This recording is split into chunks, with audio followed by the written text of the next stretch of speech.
Star Plus का most popular show advocate Anjali Awasthi Aarti Anjali Awasthi आज की इंटरेस्टिंग है, जहां पर आज की शुरुआत होती है यहाँ से कि कली को गले से लगा लेते हैं वेद, वो भी आरती समझकर। और थोड़ी देर के बाद जब सॉन्ग खत्म होता है तो उन्हें काफी ज्यादा ऑकवर्ड फील होता है, तो हट जाते हैं वेद वहां से उन्हें छोड़कर, और बोला जाता है कि सगाई के लिए हमें और ज्यादा लेट नहीं करना चाहिए, अब हमें यह सगाई कर लेनी चाहिए।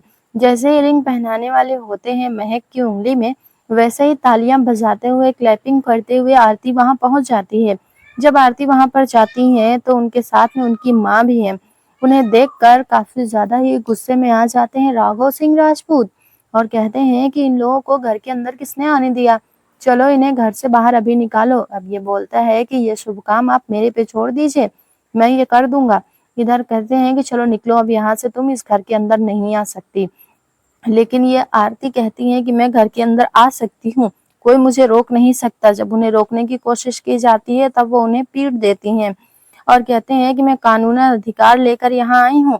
आकर भजन कहता है कि तुम हमें कानून सिखा रही हो, तुम जानती क्या हो कानून के बारे में। कहती है मैं क्या जानती हूँ क्या नहीं जानती हूँ ये मुझे नहीं पता है, पर मैं इतना जरूर जानती हूँ कि मेरी माँ का अधिकार इस घर में है।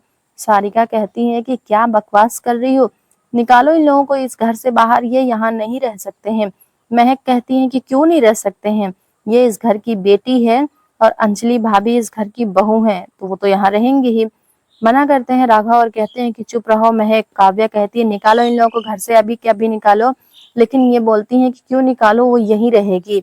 और काव्या से कहती है तुम ज्यादा बोलो मत, तुम्हारा अधिकार क्या है बोलने का। कहती है काव्या कि मैं इस घर की कभी होने वाली बहू थी, तो रहने दो, कभी थी ना, हो तो नहीं, बनी तो नहीं ना, इसीलिए अब तुम ना पुरानी बातों को भूल ही जाओ।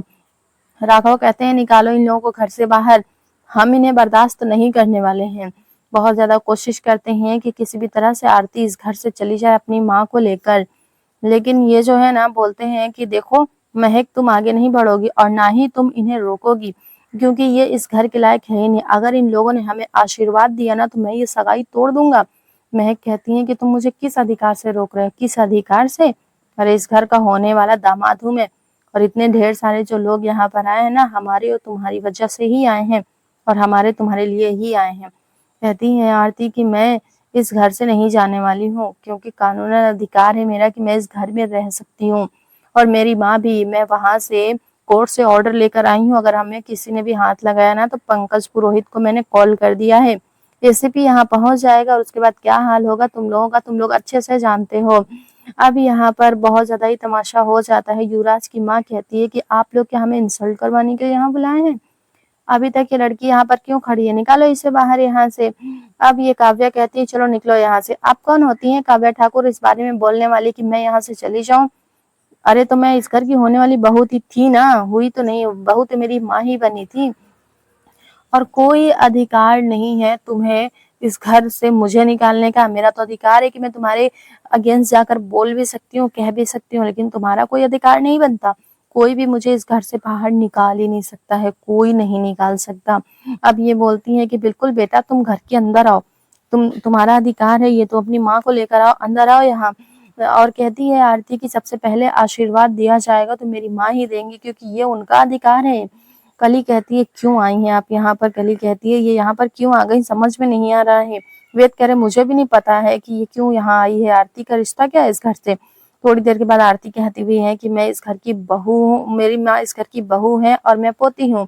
अब ये कहते हैं कि देखो तुमने हमारे रिश्ते को तो तोड़ दिया है, लेकिन कम से कम इनके रिश्ते को तो मत तोड़ो ना, ये दोनों एक दूसरे से कितना प्यार करते हैं, 21 साल बाद इनकी सगाई हो रही है, तो प्लीज इनके रिश्ते को मत तोड़ो। तुम्हें ये प्यार भरी बातों को तोड़ना, दिल को तोड़ना, शादी तोड़ना तुम्हारी आदत है क्या। देखो तुम जो कर रही हो वो सही नहीं कर रही हो, मैं जितना दर्द सह रहा हूँ ना उतना दर्द कोई और नहीं सह सकता है। कली को आता है गुस्सा, इधर ये बोलती है कि क्या है, क्या बकवास किए जा रहे हो, प्यार व्यार के मामले की बात जो है तुम अपने पत्नी के सामने मेरे सामने कर रहे हो। तो कहती है यही तो प्रॉब्लम है ना दीदी, कि आप ना हमारी जिंदगी से जा ही नहीं रही हैं, जहाँ भी आती हैं तकलीफें दे जाती हैं। ये बोलते हैं पता नहीं कौन सी लड़की है ये, किसको लेकर आई है, और कहती है कि इस घर की बहू है, बताइए क्या बात सच है और क्या झूठ है बताइए। राघव सिंह राजपूत कह देते हैं कुछ नहीं है, ये हमारी कुछ लगती ही नहीं है, ये ना तो मेरी पोती है और ये ना ही मेरी बहू है, और हाँ, तुम्हें क्या लगता है कि तुम्हारी बातों पर विश्वास करेंगे? चलो इस बात को अब तुम साबित करो कोर्ट में कि तुम इस घर की बेटी हो और ये इस घर की बहू है। अब 21 साल बाद इस बात को साबित करने के लिए लगे हुए हैं, जबकि उन्हें पता है कि अमन की ही बेटी हैं। तो बोलते हैं कि हमारी रगों में आपके बेटे का खून दौड़ रहा है और आप इस तरह से मुझसे बात नहीं कर सकते हैं। और रही बात तुम्हारी कली ना, तो मैं तुम्हारे पति को तुमसे छीनने की कोशिश नहीं कर रही हूँ। इधर ये कहते हैं कि ये सगाई तो टूट जाएगी, जाओ कली जाकर रोको, तुम्हारे सिवा कोई भी रोक नहीं सकता है। वेद जाकर बोलो इससे कि जाए और इस लड़की को रोके, ये रिश्ता नहीं टूट सकता। ऑलरेडी एक रिश्ता टूट चुका है, अब ये नहीं टूटना चाहिए। कली आकर कहती है प्लीज आप दीदी चली जाइए यहाँ से, क्योंकि आप जहाँ भी जाती हैं ना सिर्फ तकलीफें ही देती हैं। प्लीज जाइए आप यहाँ से। आप हमारे अपने रिश्ते को पहले ही तोड़ चुकी हैं, एक रिश्ते को और तोड़ना चाहती हैं। वाकई में आप सही नहीं है। इनमें से कोई एक है जो कह देता है कि आप मनहूस हैं, निकलो यहाँ से। आज की स्टोरी भी यहीं पे खत्म हो जाती है। कल के लिए आप ये देख पाएंगे कि कली आकर कहती है कि क्या है, मतलब क्या है तुम्हारा आरती दीदी, आप मेरा पीछा क्यों नहीं छोड़ रहे हो? कहती तुम चाहती क्या हो कली? मैं इतना ही चाहती हूँ कि आप मेरे पति यानी कि वेद राजवंशी से दूर रहें। आप किसी भी हाल में आप इनसे मुलाकात ना करें और इसका वादा आपको मुझसे करना ही पड़ेगा।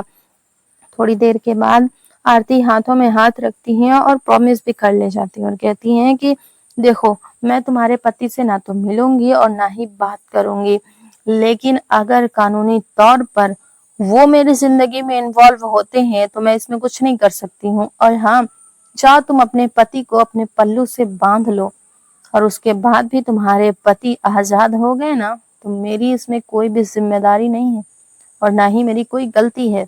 तो कैसी लगी आपको आज की और आने वाली स्टोरी? क्या ये कली ऐसा कर पाएगी या फोर्स करके क्या किसी को किसी और से प्यार करवाया जा सकता है?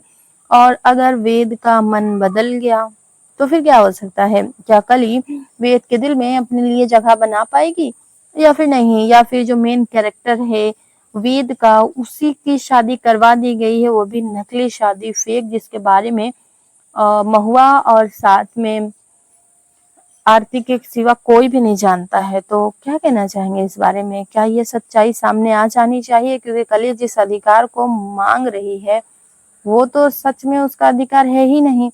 जब शादी नहीं हुई, प्यार नहीं हुआ, तो अधिकार कैसे हो सकता है?